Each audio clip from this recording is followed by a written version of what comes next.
Hello my crafty friends, I'm Lesley and thank you so much for stopping by Crafty Cards with Lesley. So I wanted to make another Christmas card, but one using an old stamp set. Then I thought I would take it one step further and challenge myself to use every single stamp on this set, which I'm pleased to say I actually did. No, we aren't going to make all of these cards, but I did choose this one here. And it's so quick to make, a good one to mass produce for Christmas. So yeah, where do I start with this? First of all, I'll show you what I actually used to make this one. And this is a stamp set, very, very old, but the only time I've ever used it was to use this one, which I thought I just wanted to make an extra couple of Christmas cards, so I thought I would just make the same one that I've already done. And I thought, well, there's so many nice stamps on there. So yeah, I set myself this challenge. Crazy, I know. So anyway, this is a very, very old one from Close to My Heart, Traditional Holiday. But just think of what you have and challenge yourself to use what you have. And this card design is a very basic one, so you can put anything in the center of them. So anyway, let's just go through and I'll show you what I did. So Traditional Holiday for the stamp, and I've used this a few times before by Altenew, Happy Holidays, and it's just got a whole pile of little Happy Holidays embossed into the background there, and then these two dies, and I think these are memory makers. I can't remember. I will look it up and let you know. But whatever nesting dies you have will work. So just have a look through your stash. So let me bring this back and I'll just point out which ones I used. So this one was like a little kaleidoscope, I guess. And all of them, I think all of them, have got metallic paper on them. Actually, I guess this one doesn't. That's the only one. But yeah, I've used the gold foil paper, and I think that it just sort of feels Christmassy to me. So for this one, I used the snowflake and then the little pine cone.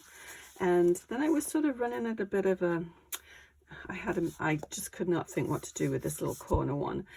So I thought, well, let's just decorate the envelope. And so I think they go quite nicely together. So as I said, this is the first one that I made. I'm just going to start making a little pile, make a little bit more room.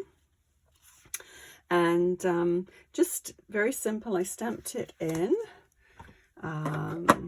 black. I actually stamped the image in black. And then I used the real red and then Mossy Meadow. And it's an old one, Mellow Moss, but I've re-inked it in Mossy Meadow, which is very similar. So yeah, and then just the tree, everything, as I said, was stamped in black, but then I just went over it a little bit with the green, and then just some little stickles. So there again, just a little matte die, and double matted it, very similar, only this has got the metallic, the foil paper. And so then, of course, I had to use every single stamp. So with Love to and From, I thought, well, they would make perfect tags. And then I hadn't used this little berry, so I just popped that on there. And then this one was just done with, actually just the extra one with the snowflakes. So let me just slide this and just move these off, actually. My little table. But I thought these were kind of cute, these little gifts, and you can use these for more than Christmas. Actually, yeah, I did the background with the snowflakes, and then yeah, the presents on that one, but it's not really limited to the Christmas one. That would make a nice little birthday card. And so I made the Christmas card with the little gifts and just put a little strip of the same foil that I used on here. Of course, the background is the same embossing folder, and stamped it in, I wish I could tell you. What is it? I can't think. Anyway, it's just sort of a teal color, and then the blue, and it's very simple. Another one, great one to mass produce.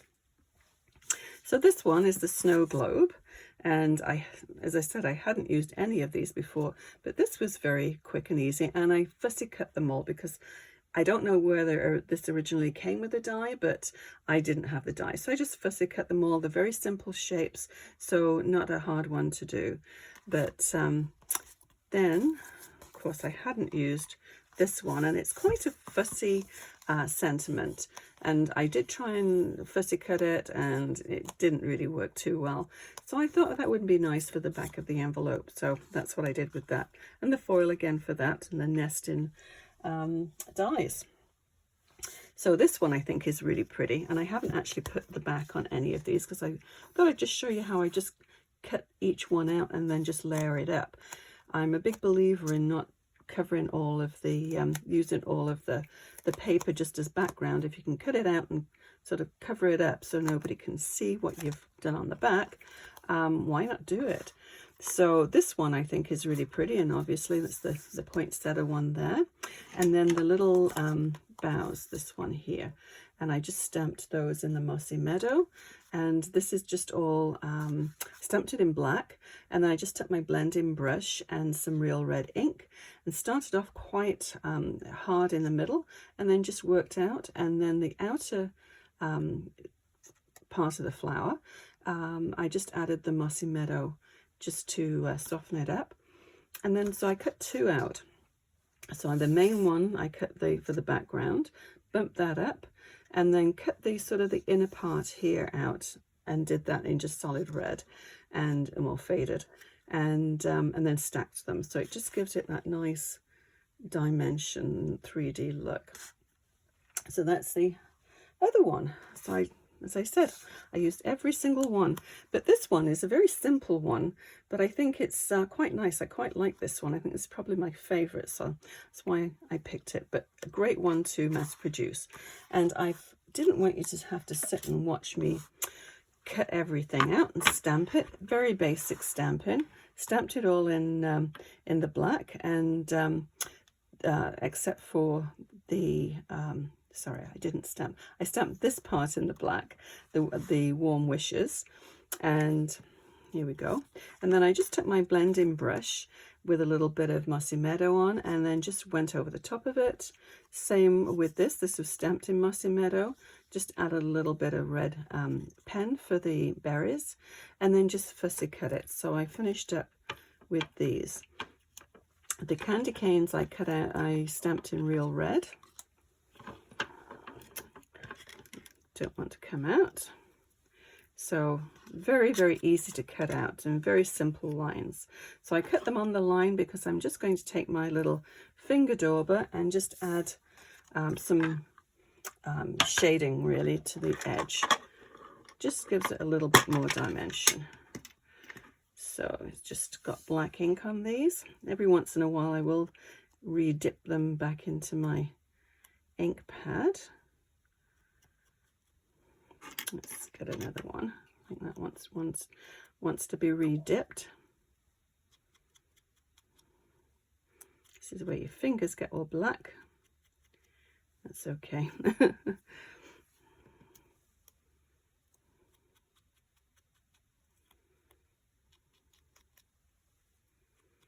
But yes, I hope everybody knows how to stamp it. As I said, it's very, very basic stamping, and just one step that I didn't really think you needed to sit and watch me go through. And the same with this. You could stamp this with the black, but I thought it was quite nice just to leave the sort of the veins of the holly, just the green. And this one. I thought this was a really nice sort of banner, though. It does make it look 3D, the way it's designed.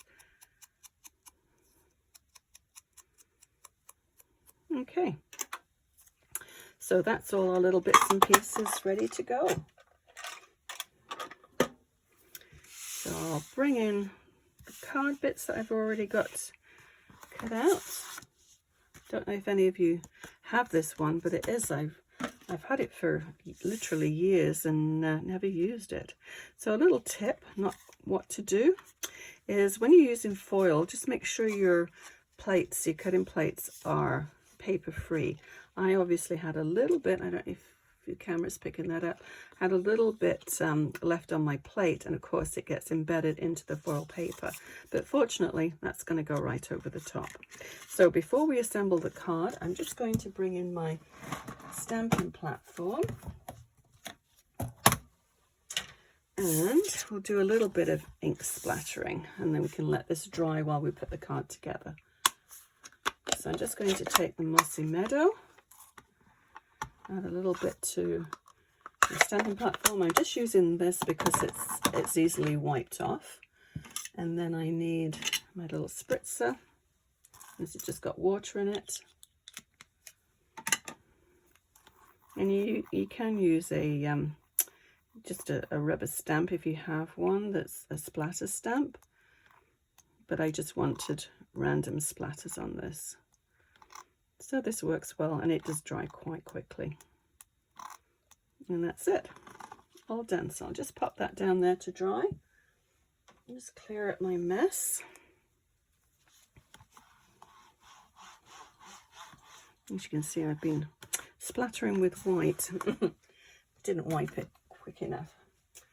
So that will need to get a good scrub. Okay, so that's done. Let's bring this back in and let's put this card together. So I'm just going to use, these are 4 1/4 by 5 1/2, and I'm just going to just assemble this so you can see how I cut everything out. This was cut out of this, this was cut out of this. So instead of having 4 pieces of paper on here, I've just got the 2. So it's less weight, obviously, which is good for mailing. So 4 1/4 by 5 1/2, and then this is just cut just slightly smaller. I just trimmed it so you can have whatever. I'll leave it up to you guys to put whatever margin of border you want around it, but this is about 1/16 of an inch less.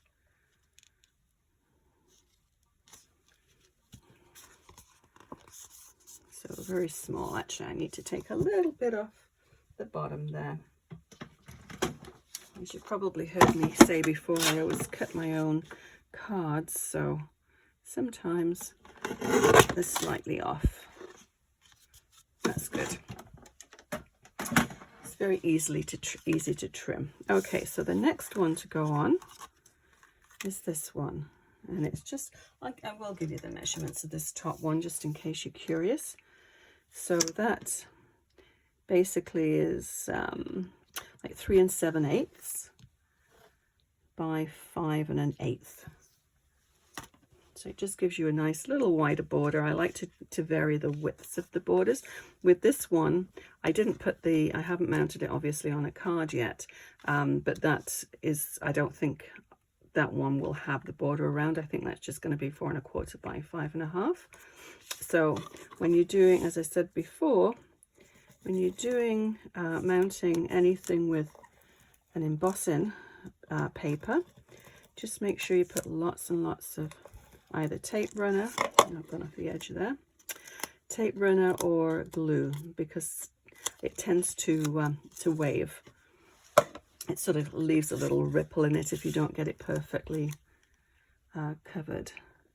So let's see if I can line this up. Try and get my head over the top. Pretty close. Okay, so the next part to go down is this one. You could bump it up if you want, but I'm going to bump up the candy canes, so I don't want too much down.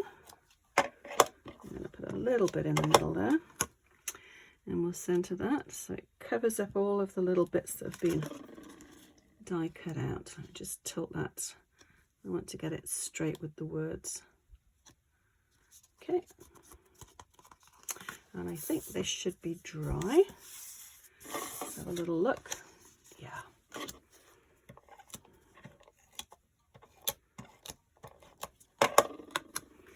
And then center that.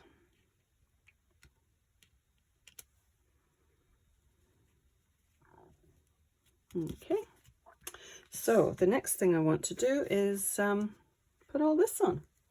So as I said, once you've got all your little bits and pieces cut out, it is a very, very quick card to make. I always find I just play around forever coming up with different designs and different sort of formats for the cards.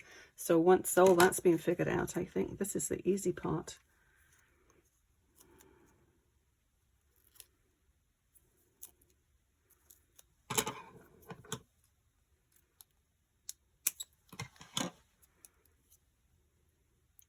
I do like this little banner. I can't believe I've never used this before. So we'll just try and position that. I've just covered up that little stitch mark on the bottom. There we go. And these ones, I just angled them just for a little bit of added interest. So what I did was to put a little bit of tape runner on here.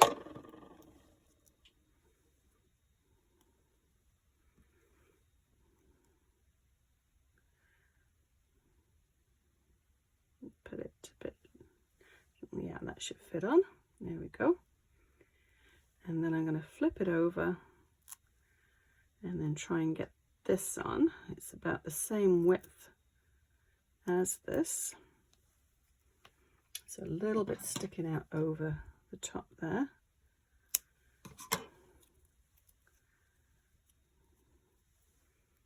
But I think that should do it.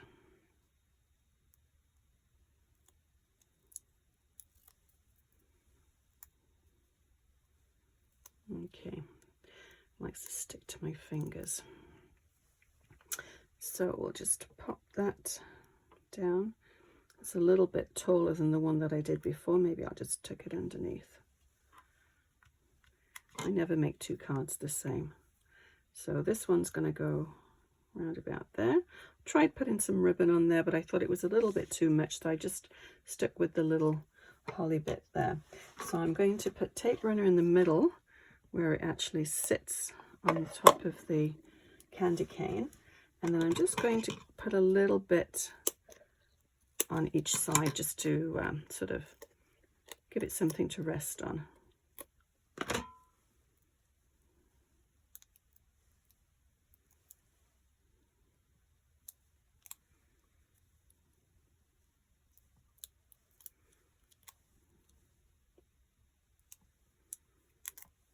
There we go.